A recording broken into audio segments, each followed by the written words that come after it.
I don't do a ton of monitor reviews here on this channel. A display really needs to either blow me away or be absolutely horrible to get any airtime. So, did this one blow me away?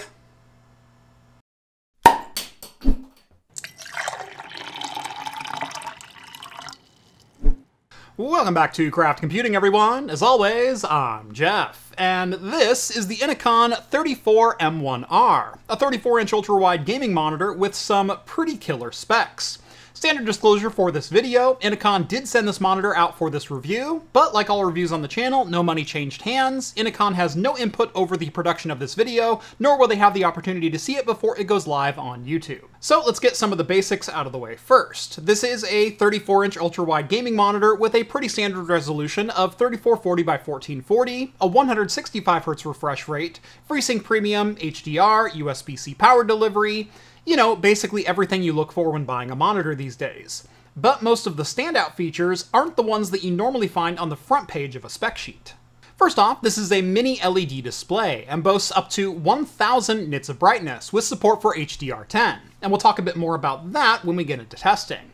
There's also a built-in soundbar, potentially eliminating the need for desktop speakers. The USB-C port supports DisplayPort input, and there's a built-in 2-port USB hub for connecting keyboard and mouse, essentially creating a clever KVM switch for swapping between multiple devices. But it's not just the display that makes this potentially a great deal. Ergonomics are often underlooked in monitors, especially in monitors under $500, and this is one of the best included stands that I've seen in quite some time. For tilt, you can go all the way from -10 degrees to about +40. You've got about 25 to 30 degrees of left and right rotation in either direction, plus there is a full 6 inches of vertical travel, so you can put the monitor pretty much anywhere that it's comfortable for you to use it. If the stand doesn't have enough adjustment for you, the monitor also has a standard VESA 100 mounting plate for any monitor arm or desk stand that you'd like to use instead. But there's one little bonus feature that might make you consider sticking with the included stand, and that's the 15-watt Qi wireless charger built into the base. Perfect. I mean, it's not a feature that you're likely to buy the monitor just to get, but it's also kind of nice to have. The power delivery is also pretty clever, as the stand has a set of pogo pins to connect to the display, drawing power directly from the monitor. No additional power cables are required, and it doesn't interfere with the VESA mount plate should you decide to use a different stand. While most of the monitors that I daily drive tend to have more professional chops, the 34M1R is made primarily for gaming. That's not to say it doesn't have some impressive color accuracy, though. With the standard sRGB color range, we see around 130% of gamut coverage with 99% accuracy and a delta E of 0.09, meaning basically that games and most digital content are going to look exactly like the original creators intended. For professional work, the results are less impressive, but also totally reasonable for a gaming monitor. If you design for print, this is definitely a hard pass, as Adobe RGB scores are nothing you'd even want to consider using, with only 89% coverage and 84% total accuracy. For video work and color correction, the results are a bit more acceptable, at 92% coverage and 89% accuracy on the DCI P3 color space. While not good enough for cutting the latest Marvel movie, it's likely good enough for most YouTubers, including myself, as my daily driver monitor also falls at that 90% color accuracy range for DCI P3. But this monitor isn't intended to be color accurate. It's supposed to be lightning fast for gaming. And let me tell you, gaming is definitely where this screen feels right at home. Rather than starting out my testing here in my office, I actually brought this with me to PDX LAN back in April as my primary gaming monitor. Call it a trial by fire. I was either going to have a great time or struggle through a monitor that I absolutely hated. And at the LAN, the 34M1R exceeded every expectation I had. First off, this screen is blindingly bright. In a dark corner of the LAN party, it was easily the brightest monitor around, and actually lit up the surrounding aisle behind me when it was turned on. Seriously, this is at 10% brightness right now, so give me 1 second here. Ready for this? It's bright. Sitting right next to my BenQ 34-inch ultrawide EX3410R, which is on a monitor arm right here on the side of my desk, it is far and away the brighter image. But the BenQ tested at just 270 nit peak brightness, so that's kind of to be expected when this is supposedly delivering 1000 nit. But this also doesn't feel like it's 3 times brighter.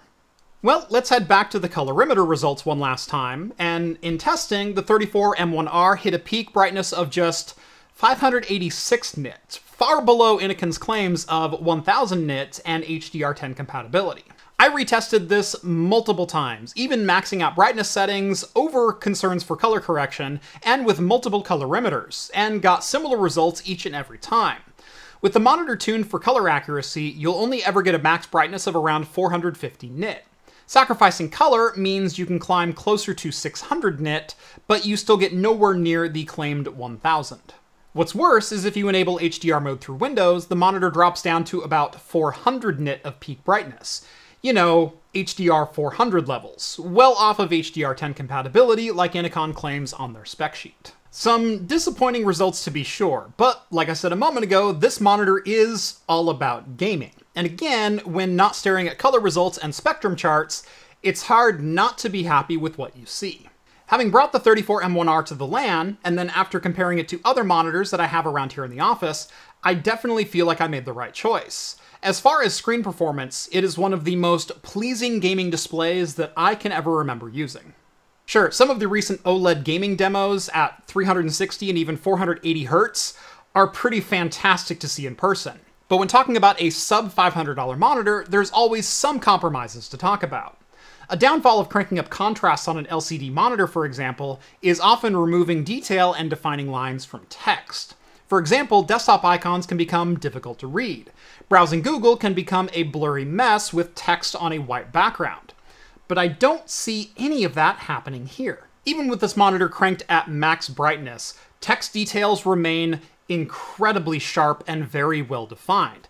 And that's not something I can say of even some of the top-end LCD gaming monitors that I've reviewed in the past. One thing that stuck out to me immediately was just how dark the black levels are on this monitor, and that was with local dimming completely disabled.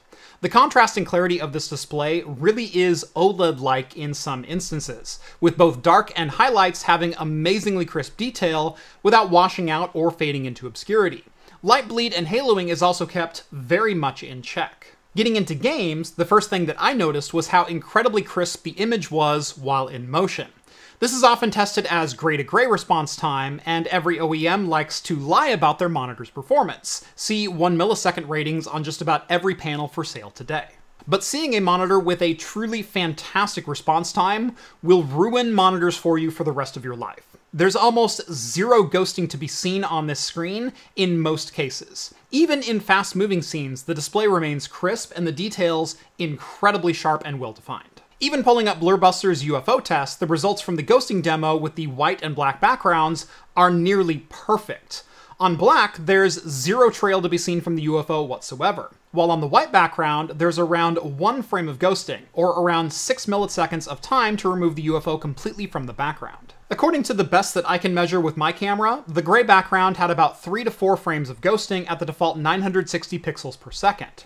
That's still only around 24 milliseconds to completely remove an object in motion at 165 Hz, and well within what I consider acceptable for ghosting performance. Other colors had very similar results, with full color backgrounds, that is your primary colors at full brightness, having the best results, and dark gray seeing some of the worst performance, but that's pretty typical for these demos. Games with a gray color palette are going to have a little bit more ghosting, whereas games with more vibrant colors will really make this monitor sing. Think Helldivers versus Borderlands. Speaking of, at the LAN, where I was playing mostly Tiny Tina's Wonderlands, a bit of Helldivers, and tossing a side or two of Baldur's Gate, I really fell in love with this panel.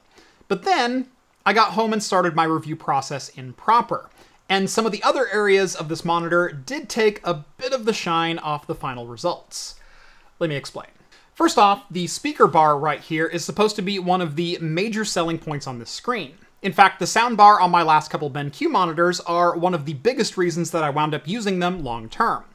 I'm not a headphone guy, and I much prefer good quality speakers sitting out in front of me.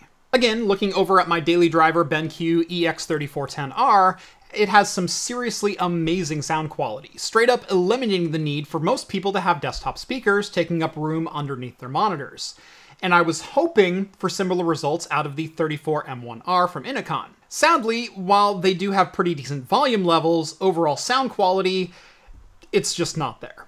There's hardly any treble at all that makes it out of the speakers and into your ears, and overall everything just comes out muddy and very undefined. It's almost like the speakers are pointing up inside the display instead of out towards your face, and everything just echoes around inside of a hollow shell. Think about putting your phone inside like a Tupperware container or a cup. Sure, it gets a lot louder, but it sounds terrible. Not that you'll want to use the volume that's available anyway, as anything above 50% starts to distort and will ruin what little sound quality is already there.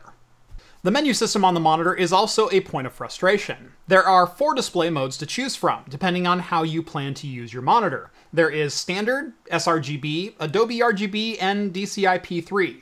Shockingly, the names of the 3 color ranges that I tested earlier in this video. On a gaming monitor. The only problem is, changing to each of those display modes doesn't actually improve the score of the monitor in any of those tests, nor do these modes save user settings when switching between them. I'm constantly changing the monitor modes here on my desk. When I'm working, I prefer the monitor to be as bright as possible. But during my podcast, or when I'm actually filming a video like this, I actually turn it all the way down to avoid changing lighting on my face when the camera is on. It's something that's easy to do with user presets on most monitors, but would absolutely drive me nuts if the Innocn was my daily driver.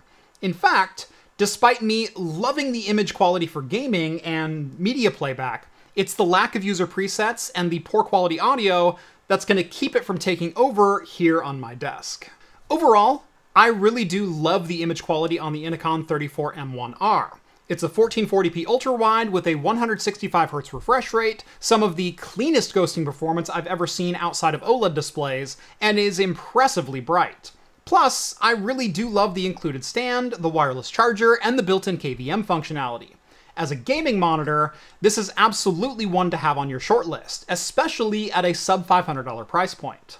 But there's too many little things that are going to be keeping this from becoming my daily driver that have nothing to do with the image quality. The soundbar was given all of the real estate in the world to succeed without the quality to back it up. The lack of user presets means this would need to run as a single-use monitor, not a panel that needs to change with your needs throughout the day. And while 90% DCI-P3 is enough for most content creation, if professional work is your goal, there are better performing panels out there with a similar price point, just with fewer gaming chops. If I were to pull an IGN, I'd give the Innocn 34M1R a 7 out of 10. Some bright spots to be sure, but needs improvement is probably going to be somewhere in the article's title. But what do you guys think? Are impressive gaming chops and impressive ghosting performance enough to make a shortlist for a gaming monitor? Or are the frustrations just one too many? Let me know down in the comments below. On your way down there, make sure to drop this video a like and subscribe to Craft Computing if you haven't done so already. And if you like the content you see on this channel and want to help support me in what I do, head on over to craftcomputing.store, pick up one of our fantastic coffee tumblers that are designed and made right here in-house by me. But that's going to do for me in this one. Thank you all so much for watching, and as always, I will see you in the next video. Cheers, guys.